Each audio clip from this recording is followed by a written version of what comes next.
मेरे पति देव को चलते फिरते मुझे छेड़ते हुए शरारत करने की आदत है। वह कभी गाल छू लेते हैं तो कभी कमर पर चुटकी ले लेते हैं। या भी नहीं देखते कि आसपास कोई है या नहीं, बस मेरे प्रति अपना ढेर सारे प्यार को सरेआम जता देते हैं। मेरे मना करने पर या शर्म करो कहने पर कहते हैं, अरे यार, अपनी खुद की बाकायदा बीवी को छेड़ रहा हूँ, कोई राह चलती लड़की को नहीं, और प्यार जता रहा हूँ, पटा नहीं रहा, समझी जानू। बेशक मुझे भी उनका यूं प्यार जताना गुदगुदा जाता है। कभी चुपके से मैं भी उनकी पप्पी ले लेती हूँ। हम मियाँ बीवी जो हैं, पर एक दो बार मैंने नोटिस किया है कि मेरी काम वाली गीता हम पति पत्नी के अटखेलियां दरवाजे के पीछे खड़ी रहकर छुप छुप कर देखती है। पहले तो मुझे लगा कि यह मेरा भरम है, पर आमतौर पर गीता ऐसी हरकतें बार बार करने लगी थी। वैसे गीता बहुत अच्छी है, स्वभाव भी मिलनसार और काम भी परफेक्ट, कभी शिकायत का मौका नहीं देती। जब वह कुंवारी थी तभी से हमारे घर में काम कर रही है।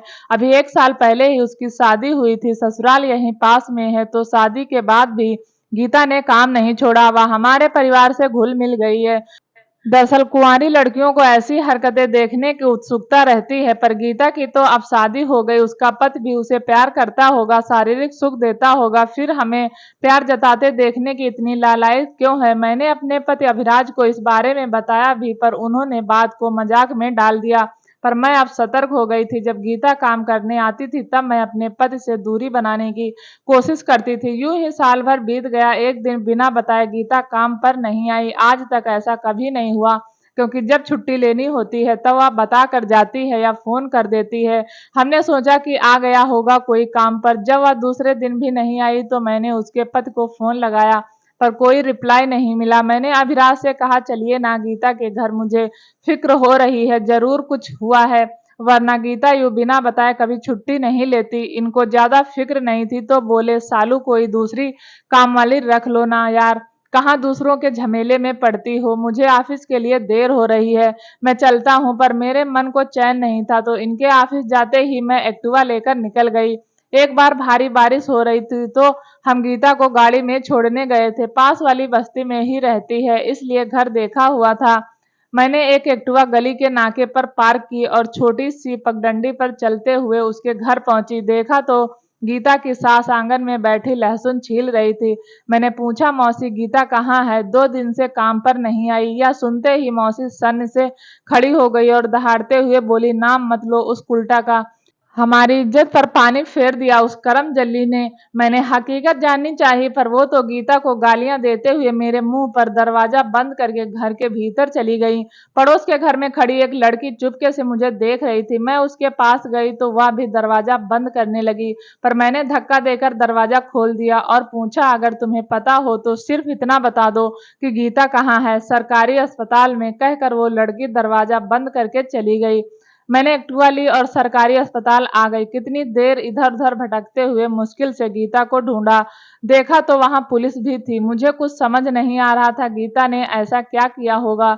मैं नजदीक गई तो मुझे देखकर गीता ने शर्म के मारे चेहरा दूसरी तरफ कर लिया।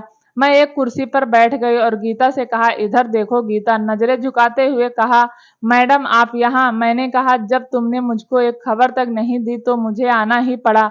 बताओ भी क्या हुआ है? कहीं गिर गई या किसी ने मारा? बात बताओ। गीता ने कहा, मैडम सब बताऊंगी, थोड़ी ठीक हो जाऊं फिर घर आती हूँ। यहाँ कुछ बताना ठीक नहीं है। मेरी बात सुनकर आप इंसाफ करना कि मैं सही हूँ या गलत। मुझे लगा कि शायद कोई गंभीर बात है, इसलिए मैंने कहा, ठीक है, मैं इंतजार करूंगी, या लो 5,000 रुपये रख लो, और किसी भी चीज की जरूरत हो तो फोन करके बता देना। और मैं घर आ गई। सबसे पहले जब तक गीता ठीक होकर वापस नहीं आती तब तक किसी दूसरी काम वाली का इंतजाम करना पड़ेगा। इंटरकॉम पर पूरी सोसाइटी से पूछ लिया, सविता नाम की एक काम वाली मिल गई। मैंने अपने पति को गीता के बारे में बताया, पर हमदर्दी के बदले डांट मिली। यार, अब नई काम वाली मिल गई ना, छोड़ो भी गीता की लाइफ में क्या हुआ वह जानने की तुम्हें क्या जरूरत है। फिर भी मेरे मन में गीता के प्रति अपनापन था। सालों से वह हमारे जिंदगी का एक हिस्सा रही है। अगर वह किसी मुसीबत में है तो हमारा फर्ज बनता है उसकी मदद करना। आहिस्ता आहिस्ता 2 महीने बीत गए। एक दिन गीता का फोन आया, मैडम आप घर पर हैं क्या? मैंने कहा हाँ घर पर ही हूँ। वह बोली अभी आई। गैस पर चाय चढ़ाकर मैं गीता की कहानी सुनने के लिए खुद को तैयार करने लगी कि दरवाजे की घंटी बजी। गीता ही थी। मैंने पूछा कैसी हो आप? मैडम घाव तो ठीक हो गए, मन में जो पीड़ा और जलन है उसका इलाज कैसे करूं? मैंने पानी और चाय पिलाकर गीता को शांत करवाया। मैंने भी चाय पी और कहा चल अब दोनों शांति से बात करते हैं। बता, गीता ने कहा। मैडम सबसे पहले आप बताइए कि क्या सिर्फ पेट की भूख ही तन को जलाती है? जवान खून को तन की प्यास भी लगती है कि नहीं?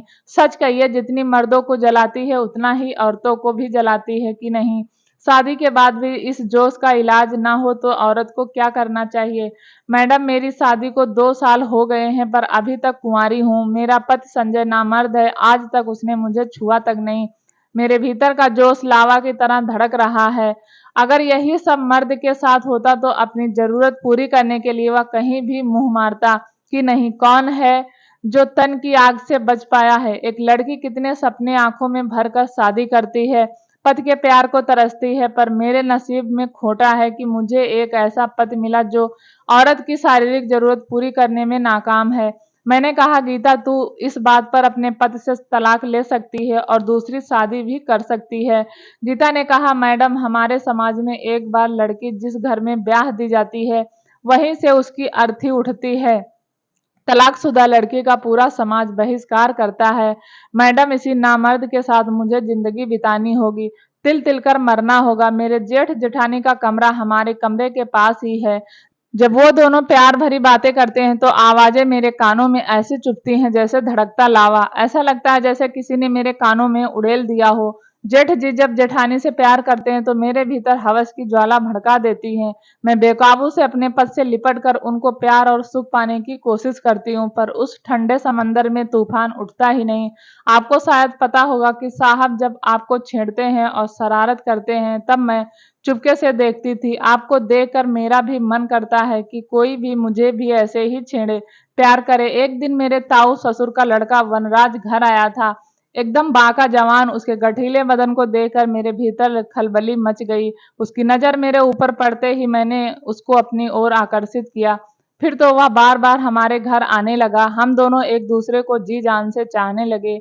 एक दिन मेरी बुआ सास की लड़की की सगाई थी तो घर के सारे लोग पड़ोस के गांव जा रहे थे, पर मैं पेट दर्द का बहाना बनाकर घर पर ही रुक गई थी। फिर जैसे ही सब गए मैंने वनराज को अपने घर बुला लिया और उस दिन मैंने अपने कुंवारेपन को वनराज को सौंप दिया। मैं जानती हूँ कि मैंने गलतियां की हैं और शादीशुदा होकर एक गैर मर्द के साथ रिश्ता बनाया, पर परंपरा के नाम पर अपने एहसासों का खून मुझे हरगिज मंजूर नहीं था। इस पूरे कांड में गलती सिर्फ मेरे पति संजय की थी, जिसने जानबूझकर मेरी जिंदगी खराब की। इसलिए मैंने शारीरिक सुख पाने का जो रास्ता सही लगा वह अपनाया। उस दिन मैंने और वनराज ने जी भरकर एक दूसरे पर प्यार लुटाया। उसके बाद जब भी मौका मिलता वनराज मेरी शारीरिक जरूरत पूरी कर देता। मैडम मैंने सिर्फ शारीरिक सुख के लिए वनराज से रिश्ता नहीं बनाया, बल्कि हम दोनों एक दूसरे से दिलो जान से प्यार करते हैं।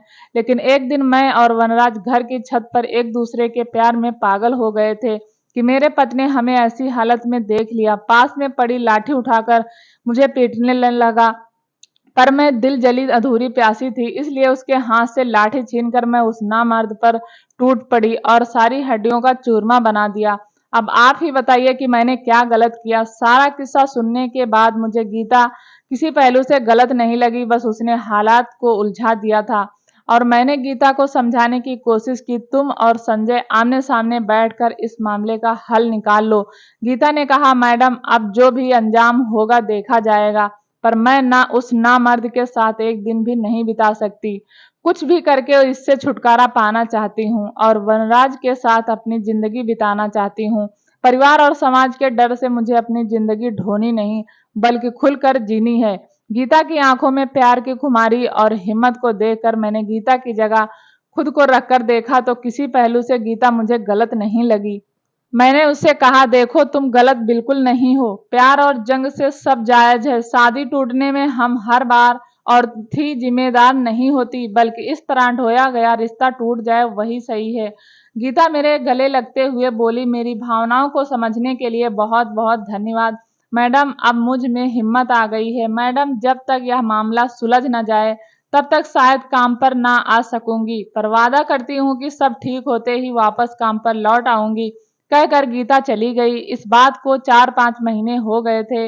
मैं तो गीता को भूलने भी लगी थी। एक दिन अखबार में पढ़ा कि एक शरीफ पद के हाथों गीता नाम की एक बदचलन औरत का कत्ल।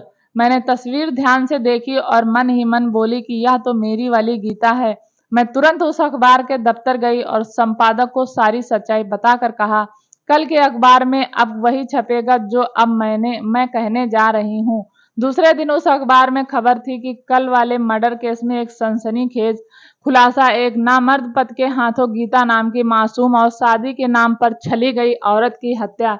यह पढ़कर मुझे संतोष मिला। मैं सोचने लगी, पाखंडी समाज में ना जाने ऐसी कितनी गीता हैं जो दूसरे की गलती के चलते बल चढ़ाई जाती होंगी। सहना सिर्फ औरतों के हिस्से ही क्यों आता है? इतने में पतिदेव ने चुटकी बजाते हुए मेरे ख्यालों की डोर तोड़ते हुए कहा, हेलो बेबी, एक कप चाय मिलेगी क्या? मैं मुस्कुराते हुए अभिराज के गले लग गई। कहानी अच्छी लगी हो तो प्लीज चैनल को सब्सक्राइब जरूर करें। कहानी सुनने के लिए आपका बहुत बहुत धन्यवाद।